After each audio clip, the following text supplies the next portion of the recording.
that's a very strategic question because, the imperative that Max Life has as an organization in terms of building inclusive culture and a diverse workforce is a key strategic priority for us. It is not something that we think is a good to do. It is something that we think is must do, and must do from a point of view of what value it adds to the organization. It is not just about having more, additional women as a gender footprint, or having more younger people, or including more persons with disability, but seeing the outcomes that these interventions bring to the organization. Holistically, how does the business grow because of having a more diverse workforce and bringing in practices which are more inclusive? We believe that an organization, a growth organization like ours, strives on innovation, strives on customer obsession, strives on respecting each other, caring for each other, and being very collaborative. And I think that's the essence of why we think an inclusive culture with a diverse workforce will bring to the forefront innovation, will bring to the forefront, different aspects of, of thought, of mindsets, understanding customers better, and actually, serving our customers much better than we do currently. So it's a strategic priority, not just from a cultural imperative, but also from a point of view of how it helps us grow as an organization and strategically build for growth of this organization going forward.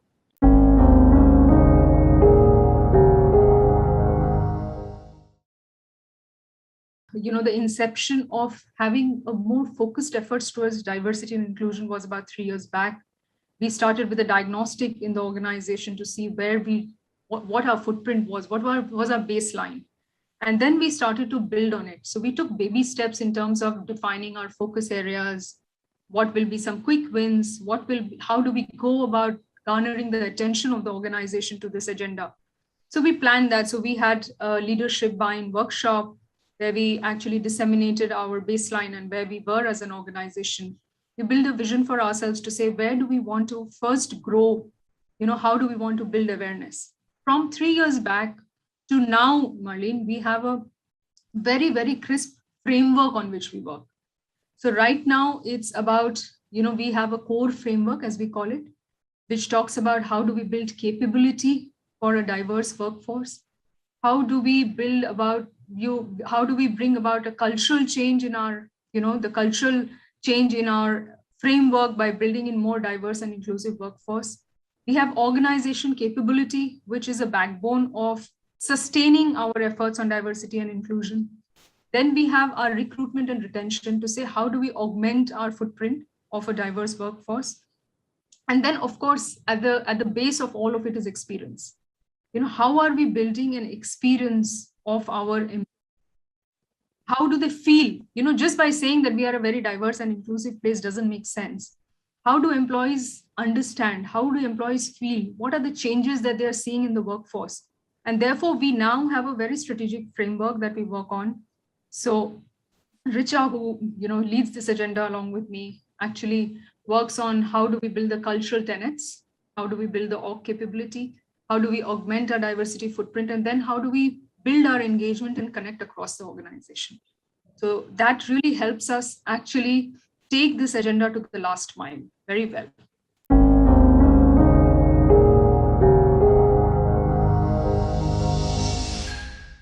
I'll be very candid here. The first challenge that any organization probably faces is the unconscious bias that people have. You and I as individuals also have our unconscious bias. So when we start to talk about the agenda of diversity and inclusion, no one is against it, mind. Everyone is very, very, passionate about this agenda. It's a very purposeful agenda, right? No one would like to say, I don't want to build a culture which is inclusive and diverse. I don't want a workforce which is diverse and inclusive. No one will tell you that. But what starts to come into play as you start to practice this is our own set of unconscious biases. How is it that we as an organization work towards making people aware of these unconscious biases, building belief that, if we build an inclusive and diverse culture, it actually leads to impacting business in a profitable way. So any organization, and same for us, the first handicap, if I may say so, was to make people aware of their unconscious biases and then help them overcome it. What is that one act of inclusion you have done very consciously today? So that is one of the challenges that we faced, but with slow education of dissemination of best practices, talking to people and making them aware of the impact inclusion and diversity has, not just on the culture of the organization, not just making it a happier place to work, a more dignified place to work, but also a place where customers are happy. And because customers are happy, you see higher growth and higher business profitability. So the challenge is to actually connect it from an individual bias to an organizational imperative. And that challenge, according to me, and how we are still overcoming it, I wouldn't say that we are there, is by making people more and more aware of their biases, by making people allies, in our journey. What is it? We have launched a D&I toolkit for our supervisors. It's a very comprehensive, concise guide for our supervisors to say, how can you contribute to making our culture more diverse and inclusive? Simple steps. What is your role as an ally? What are the things you should do? What are the things you shouldn't do? What are the things you can do daily to make your teams more inclusive and diverse? What is the business imperative of D&I? We in Max Life talk about, I am with all, I am the difference. That's our tagline for D&I. What does that mean for us? So really taking this to the last mile, making people aware of what we are not really aware of because it's unconscious, and making people work on it is a challenge that we are overcoming. And we're sure that, while we continue on this journey and other organizations do, taking care of it will really help us pave our way ahead in this journey.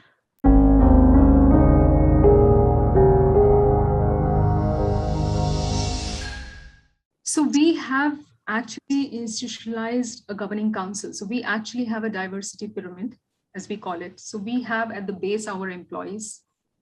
Then we have regional councils, as we call it. Regional councils are like employee resource groups, where we have a regional D&I council in every region of the organization. It is self-run by employees. They run programs. They run, calendars. They also help us look at, how we are augmenting our diversity footprint. On top of the regional councils, of course, we have some EMC sponsors, our CEO. We have sponsors for our agenda. So we focus a lot on gender diversity, persons with disability, and on generational diversity right now. These are the three themes we work very concentratedly on. So we have, at the top of the regional council, we have sponsors for each of these thematics. And at the top of the pyramid, we have the governing council. We meet every quarter. So apart from the rhythm that Richa and I have in terms of having our, D&I dashboard, our metrics that we track, the governing council actually meets once a quarter to understand the strategic agenda, have, also look at the update or how we progressed, and also define the vision for way forward. So that's how we measure, and that's how we track the progress of D&I. It's not an easy journey, Marlene. It's not just about increasing the diversity footprint from, say, a 24% to 25%. It's much more than that. Increasing probably diversity footprint is easiest, but are we retaining them? Are we giving them the right, tools to be able to successful? Are we preparing a workplace which is inclusive, where they feel they belong? So we do all of this, and then we also do a pulse. So we have periodic pulse where we actually measure the scores of women separately. We measure the score of millennials separately, Gen Z separately, and see what the pulse is, and we take action on them. We also are a GPTW company. We are ranked 18th. And now GPTW is GPTW for all. So on that also, we have a very focused effort on D&I, and we are, we strive to be in the GPTW best ranked places for women, so to say. So our governance is from a micro level of, dashboarding that Richa and I actually take care of on a weekly basis, to a functional and an organizational pyramid that kind of maneuvers our tracking, our development, and our way forward plan in a very succinct fashion. So that is what we call our governance pyramid in MaxLife.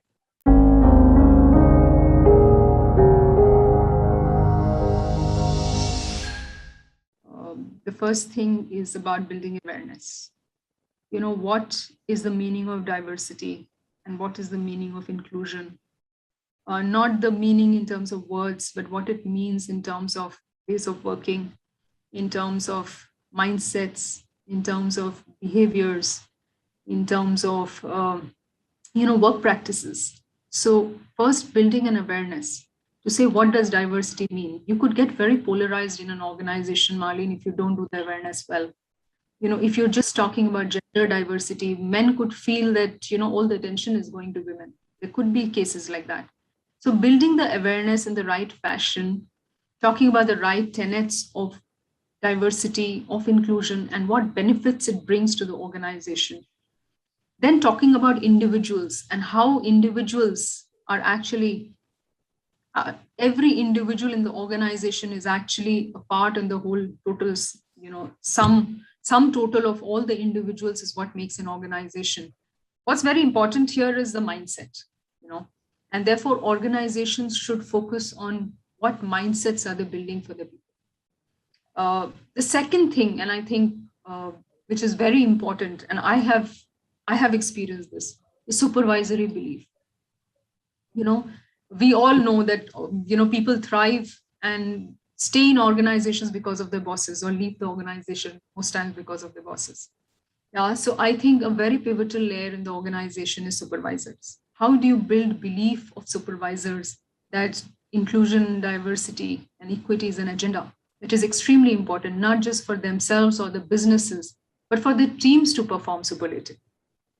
For the teams to outgrow their performance, for them to think outside the box, challenge the status quo, and still be a happy workplace. When the supervisors build this belief that, yes, this actually leads to a lot of good things.